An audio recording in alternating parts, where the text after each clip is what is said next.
Buenos días, tardes o noches. Mi nombre es Yael Ramírez, estudiante de Ingeniería Mecánica y Eléctrica. El día de hoy vamos a conocer un recurso web sumamente interesante. Me refiero a los simuladores. Después de haberlos probado, puedo decir, sin duda, que son una herramienta sumamente intuitiva para comprender conceptos de física. Por ello, les presentaré 5 de estas simulaciones. Explicaré cómo usarlas y lo que nos dan a entender con sus mecánicas. Comencemos.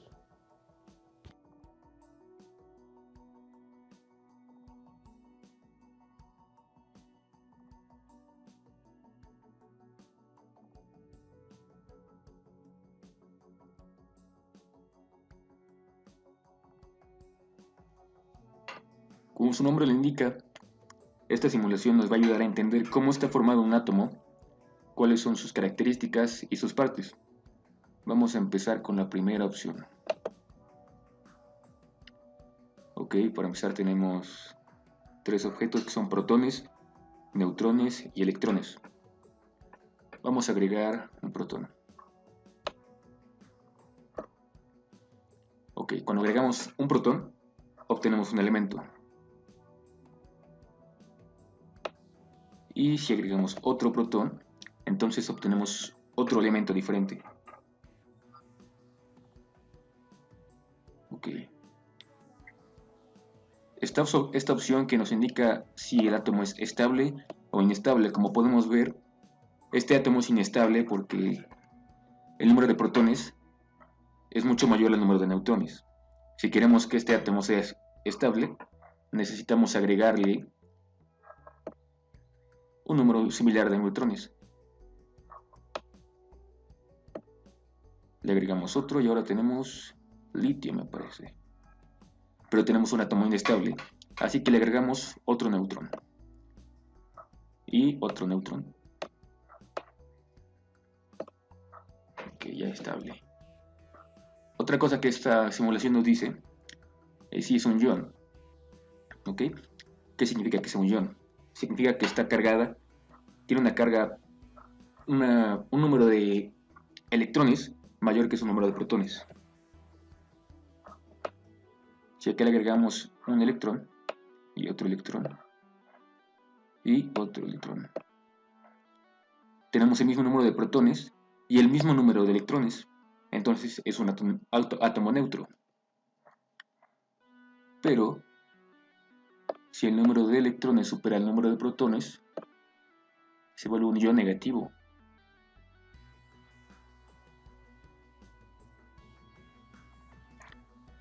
Bueno, comúnmente se tiene la noción de que los átomos tienen órbitas en las que orbitan los electrones, pero esto no es cierto. Una forma más acorde a la realidad son las nubes de electrones, como podemos ver en la pantalla. Entre más electrones agregamos, más grande es esta nube. Bueno, como podemos ver, cada vez que agregamos otro protón, vamos teniendo un elemento diferente, pero entre más protones tengamos, más neutrones necesitamos para que nuestro átomo sea estable y se pueda mantener. De otra forma no podría existir este átomo y en cuestión de segundos desaparecería.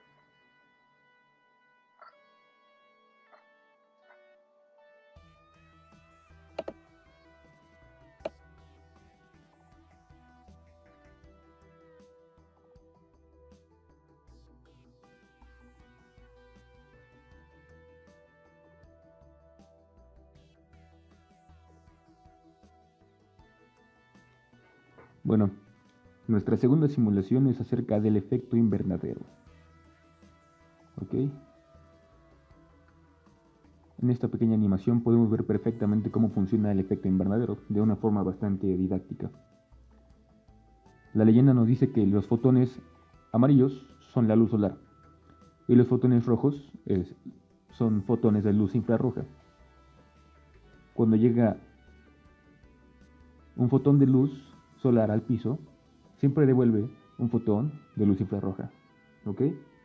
Ahora, ¿Qué podemos hacer nosotros? Nosotros podemos controlar la cantidad de gases de invernadero que tenemos en la Tierra, ¿ok? Veamos qué pasa si ponemos pocos gases de invernadero.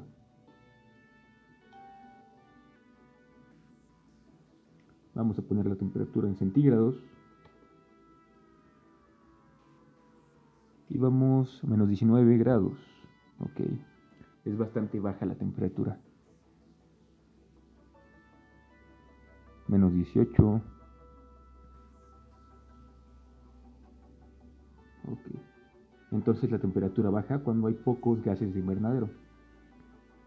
Activemos esta opción que nos dice ver todos los fotones. Son muchísimos. Ok, cuando los gases de invernadero son muy pocos, vemos que entran pocos fotones de luz solar, pero salen muchos fotones de luz infrarroja. ¿Qué quiere decir? Que sacamos más de lo que recibimos. ¿Okay? No hay suficientes gases para absorberlos. Ahora vayamos al lado contrario, y es que vamos a aumentar la concentración de gases de invernadero al máximo.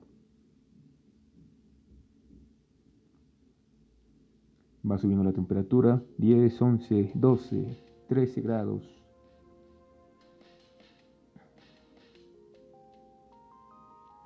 ...16, 17... Ok, como vemos ahora, la cantidad de fotones que entran a la atmósfera y la cantidad que sale es un poco más equilibrada. Y entonces, la temperatura de la Tierra aumenta.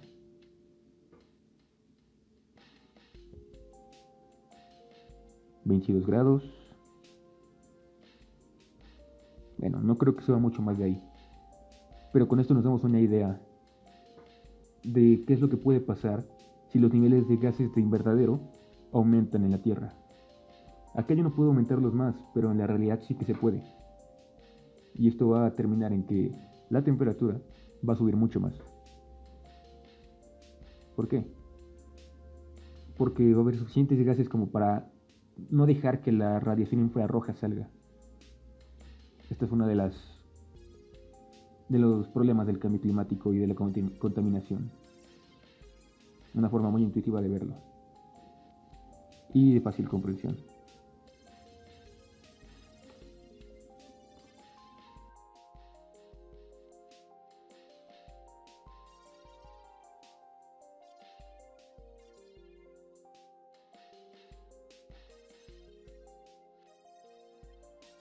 La tercera simulación es en microondas. Ok, vamos a ver cómo funciona, qué es lo que lo hace funcionar, cómo se calienta la comida en ella. Ok, tenemos varias opciones, tenemos una molécula, una línea de moléculas, muchas moléculas y café. Vamos a probar la primera. De este lado tenemos un medidor de temperatura, un termómetro, y acá tenemos una molécula. De este lado tenemos que es una molécula de agua. Y podemos controlar la frecuencia y la amplitud de la onda. Ok, vamos a encender el microondas. Ok, se comienza a mover la onda, la microonda, y a alterar a la molécula. La empieza a mover y con eso la temperatura se eleva un poco, aunque no tanto. Veamos qué pasa si aumentamos la frecuencia. Ok, la molécula se empieza a mover más rápido y por eso la temperatura aumenta al máximo. Ok, aumenta pero no mucho. Okay. Bueno, parece que con una sola molécula realmente la temperatura que se alcanza no es tan grande. Ahora probemos con una línea de moléculas. Ok, son varias moléculas de agua. Vamos a empezar el microondas. Ok, la microonda empieza a mover a una molécula y esa molécula hace que las demás se muevan. Entre más movimiento tengan y más excitadas estén las moléculas, mayor es la temperatura que se alcanza. Y entre mayor sea la frecuencia, mayor es la temperatura. más movimiento tenemos.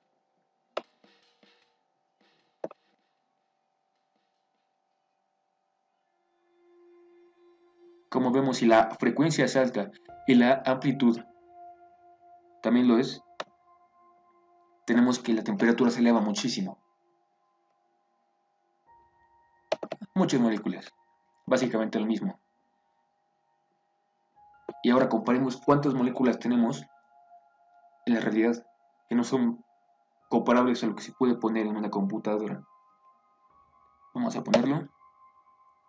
Encender. Okay. Elevamos la frecuencia.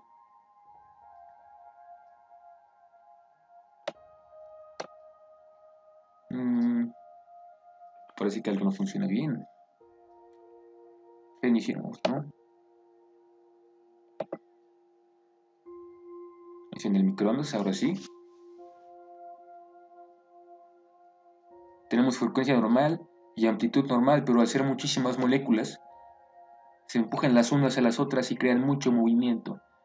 Y tenemos una gran excitación y por lo tanto una gran temperatura. Si elevamos la frecuencia y la amplitud, como hemos visto, la excitación es enorme. Y la temperatura también. Y ahora probemos con un café. Es lo mismo, vamos a agitar las moléculas de agua que hay dentro de un café. Vamos a hacer que se muevan.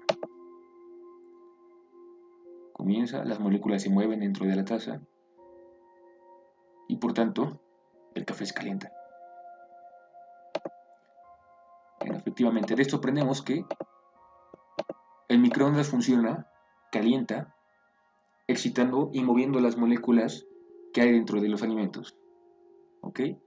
Crea que las unas a las otras se choquen y tengan mucho movimiento. De esa forma crea el calor por medio de las ondas de microondas que se encargan de mover a las moléculas.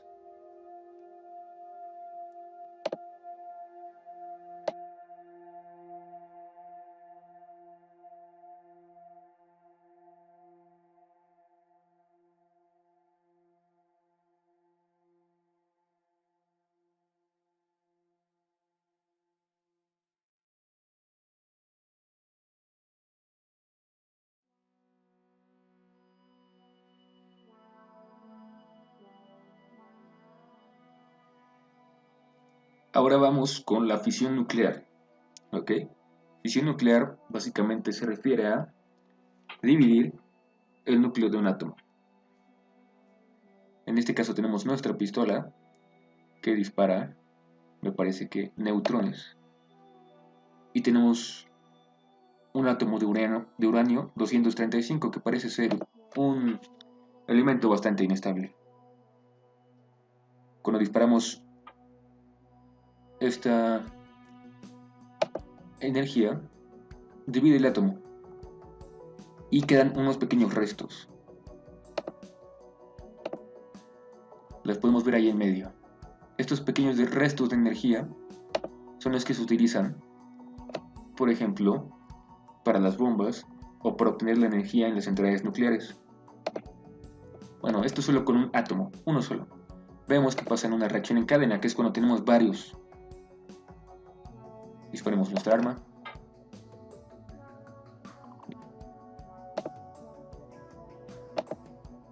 Y vamos a agregar 27 núcleos. Vamos a disparar nuestra arma de neutrones. Y como vemos, cuando uno de estos átomos se divide, suelta más neutrones y esos neutrones le dan a otros átomos. Y entonces se produce una reacción en cadena.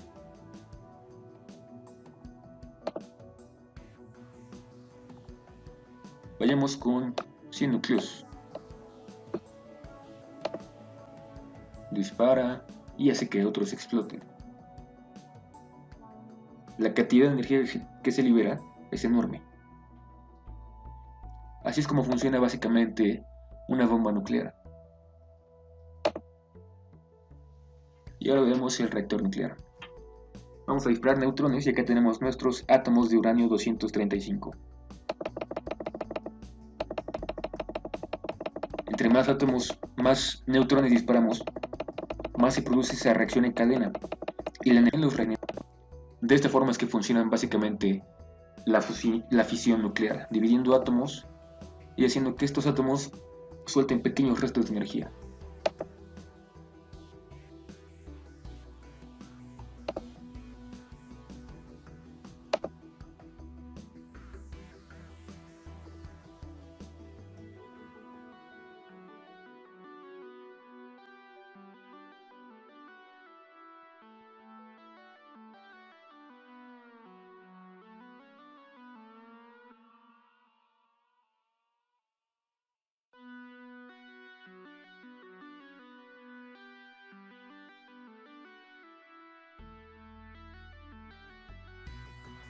Por último, vamos a hablar de la simulación de gravedad y órbita.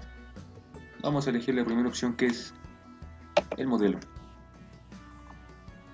Ok, de este lado tenemos al Sol de la Tierra. Podemos controlar, por ejemplo, la masa que tiene el Sol. Podemos hacerlo más grande o más pequeño. Y de igual forma podemos hacer lo mismo con la Tierra, con la masa del planeta. Ok. Y si le damos en play, empezará a girar de forma normal, como es en la realidad. ¿Ok? Acá vemos el número de días que pasan. Ya va casi un año. Pero ahora vamos a modificar un poquito. ¿Qué pasa si la masa de la Tierra aumentara? Pongámoslo en 1.5 soles. Ok, entonces el Sol empieza a girar más, la Tierra, perdón, empieza a girar más rápido. La órbita se modifica. Y primero se acerca y luego se aleja del Sol. Pero si lo hacemos 2 veces más grande a la distancia que está,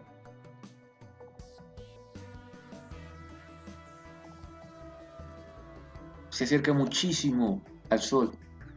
Si esto pasara en la realidad, evidentemente el planeta sería muy caliente. Pero si reducimos la masa del planeta, se mantiene igual. Muy bien. Pero si aumentamos su masa, ¿qué sucederá? Todo va bien hasta ahora. Podemos activar estas opciones: la fuerza de gravedad, que es la fuerza que va hacia adentro. Es como la aceleración centrípeta. Y la velocidad, que digamos que es la velocidad que se produce hacia el frente, hacia afuera. Es como la velocidad tangencial. Y luego tenemos la trayectoria que recorre el planeta, es decir, su órbita. Ok, activamos otra opción. El Sol, un planeta y su satélite. Vemos la trayectoria que recorre de la Luna, el satélite, la trayectoria que recorre la Tierra y el Sol. Si aumentamos de golpe la masa de la Tierra a 2 veces,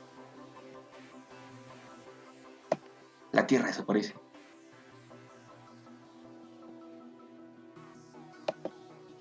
¿Okay? La gravedad es, como tal, la deformación del espacio-tiempo, de su tejido.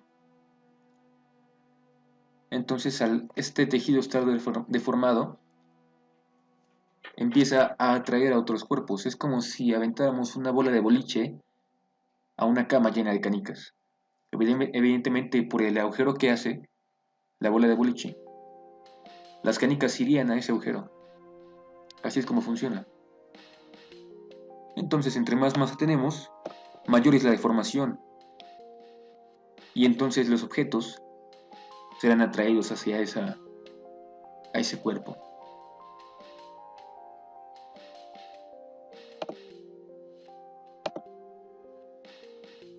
Gracias a estas herramientas de simulación, es posible adquirir conocimientos fácilmente. Es útil tanto para adultos como para los más pequeños y nos ayudan a entender mejor el mundo usando recursos gráficos e interactivos. Por eso me parecen una herramienta excelente para poder aprender. Espero hayan disfrutado del video y sobre todo hayan aprendido algo. Hasta luego.